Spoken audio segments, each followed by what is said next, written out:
हमने 2 प्रोग्राम किए, एक अप्रैल के एंड में और एक जून के पहले हफ्ते में, जिसमें ज़मीन की एक ट्रांजैक्शन है जो पहले तो अलकादर यूनिवर्सिटी के हवाले से हमने रिपोर्ट की, और फिर एक सवाल बार बार उठा रहे हैं पिछले काफ़ी अरसे से तवातर के साथ मैं प्रोग्रामों में ये सवाल उठा रहा हूँ जिसका कोई जवाब देने पे तैयार नहीं था कि पाकिस्तान की तारीख़ में पहली दफ़ा हमेशा ये इल्ज़ाम आयद किया जाता है कि पाकिस्तान से पैसा चुरा के बरतानिया में या ऑफशोर डेस्टिनेशन में छुपा दिया जाता है। एजवर रोड पे जितनी प्रॉपर्टीज़ हैं कभी पैसे से ली तो कोई जवाब नहीं देता। तो पहली दफ़ा तारीख़ में एक ऐसा मौका आया कि 190 मिलियन पाउंड्स पाकिस्तान से चुराया गया पैसा यूके की नेशनल क्राइम एजेंसी उसने पकड़ा और पकड़ के हुकूमत पाकिस्तान के हवाले कर दिया। ये रियाज मलिक साहब बहरिया टाउन वाले, उनका पैसा था, उनकी एक प्रॉपर्टी और उनसे ही मुंसलिक अकाउंट जो थे उनको पकड़ा, उन्होंने फ्रीज़ किया, आउट ऑफ कोर्ट सेटलमेंट हुई और उन्होंने कहा ये पाकिस्तानी टैक्स पेयर्स का पैसा चुराया हुआ है, इनको वापस कर दें।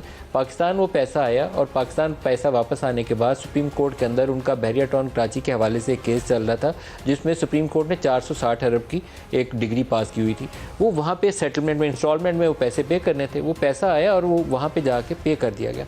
अब ये इतना बड़ा मेरे लिए सवालिया निशान था एज ए जर्नलिस्ट कि एक प्रोसीड्स ऑफ क्राइम के तहत पाकिस्तानी टैक्स पेयर्स का चुराया हुआ पैसा वो पाकिस्तान वापस आता है, तो उसके ऊपर सेलिब्रेशंस होनी चाहिए थी। उसके ऊपर सबकी ज़बान के ऊपर ताले पड़ गए। काबीना ने बाकायदा मिनिस्टर्स को मना कर दिया इजलास के बाद कि कोई इसके ऊपर बात ही नहीं करेगा। अंदाज़ा कर लीजिए कि वफाकी काबीना, और वो भी इमरान खान की काबीना, जो सारे पाकिस्तान के जो नून लीग हो, पीपल्स पार्टी हो, सबको चोर डाकू समझते हैं और ख़ुद को सबसे बड़ा ईमानदार मानते हैं। मैं ख़ुद बेशुमार प्रोग्रामों में कहता हूँ कि इमरान खान मेरी ज़ाती राय में फाइनेंशियल करप्शन में इन्वॉल्व नहीं है, बेशुमार दफ़ा कह चुका हूँ और अभी भी मेरी वो राय कायम है, क्योंकि मेरा ख्याल है कि वो 150 पे बिकने वाला आदमी नहीं है। लेकिन बाज़ गलत फ़ैसले कॉन्फ्लिक्ट ऑफ इंटरेस्ट और करप्शन के ज़ुमरे में आते हैं और ये वो फ़ैसला है इमरान खान का। जिस तरह तोशा खाना के तहफ़ वाला फ़ैसला था, उसमें भी ट्रांसपेरेंसी का तकाजा था। 100 दफ़ा पूछा कि बताइए कि ये जो बार बार अपोजिशन कहती है कि घड़ी मिली थी, बेच दिया, वो किधर है? किसी ने जवाब नहीं दिया। कोर्ट के अंदर चले गए, तफसीलात नहीं देंगे। ये मामला भी वैसा ही है। रियाज मलिक से अगर कोई 400-500 कनाल ज़मीन किसी को फ्री में मिल जाए, वो रियाज मलिक किसी को 500 कनाल क्या 5 मरले भी फ्री में क्यों देगा? कोई बता सकता है? इसका जवाब है किसी के पास? तो 400-500 कनाल ज़मीन ली, अलकादर ट्रस्ट, अलकादर यूनिवर्सिटी के लिए एक अलकादर ट्रस्ट बनाया गया। पहले इमरान खान खुद उसके बोर्ड ऑफ ट्रस्टीज़ के चेयरमैन बन गए और बाबर अवान साहब और जुल्फ़ी बुखारी दोनों को उसका रुकन बना लिया। बाद में अपनी अहलिया को और फ़रा ख़ान को उसका बोर्ड ऑफ ट्रस्टी का रुकन बना के उन दोनों को फ़ारिग कर दिया। ये arrangement serious conflict of interest के ज़ुमरे में आता है और इसकी डेफिनेशन इमरान खान को सबसे ज़्यादा मालूम होगी। जब वो तकरीरें कंटेनर में करते थकते नहीं थे, ये वो कॉन्फ्लिक्ट ऑफ इंटरेस्ट है जिसमें वो खुद मुलव्वस हुए और अपने या उनकी अहलिया के दस्तखत से ये सारी ट्रांजेक्शन हुई और अरबों रुपए की ट्रांजेक्शन है। कोई 50 अरब की रकम आए और पाकिस्तानी टैक्स पेयर्स का पैसा हो और उसके अंदर वो वाला घर शामिल है जिसको वो कहते थे कि नवाज शरीफ का बेटा 600 करोड़ के घर में रहता है।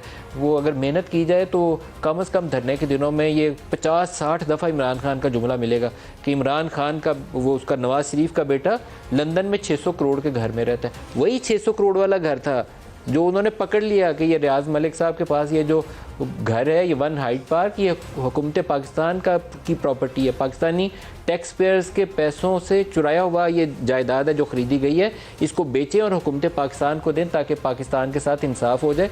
वो पैसा आया इंसाफ के साथ, लेकिन बेइंसाफ़ी हो गई कि वो पैसा दे दिया कि आपको जुर्माना होगा और सुप्रीम कोर्ट ने एक्सेप्ट कर लिया।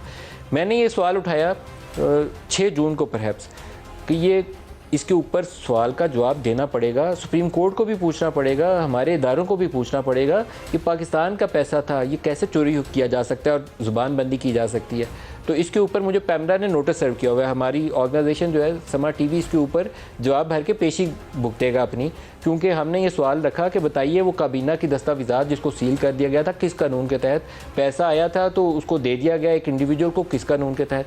तो इसका जवाब देने की बजाय ज़ुबानबंदी करवाने के लिए पैमरा ने नोटिस सर्व कर दिया। कभी इससे भी बड़ी नाइंसाफ़ी हो सकती है कि आप सवाल पूछ रहे हैं कि पाकिस्तानी कौम का पैसा चुरा लिया गया और उसको नोटिस सर्व करते हैं आप। मेरे ख्याल में बहुत ही अफसोसनाक है। अगर काबीना ने आज एक हिम्मत दिखाई है कि उन्होंने कहा कि हम ये सारा रिकॉर्ड पब्लिक करते हैं और उसके ऊपर प्रेस कॉन्फ्रेंस की उजरा ने, तो एक और हिम्मत दिखाएं, पैमरा से पूछें कि नोटिस किसके कहने के ऊपर सर्व किया था। ये दूसरा मौका है जिसके ऊपर मेरे तो ख्याल में पैमरा के मुतलका जो लोग हैं उनकी बाज़पुर्स बड़े शदीद तरीके से होनी चाहिए।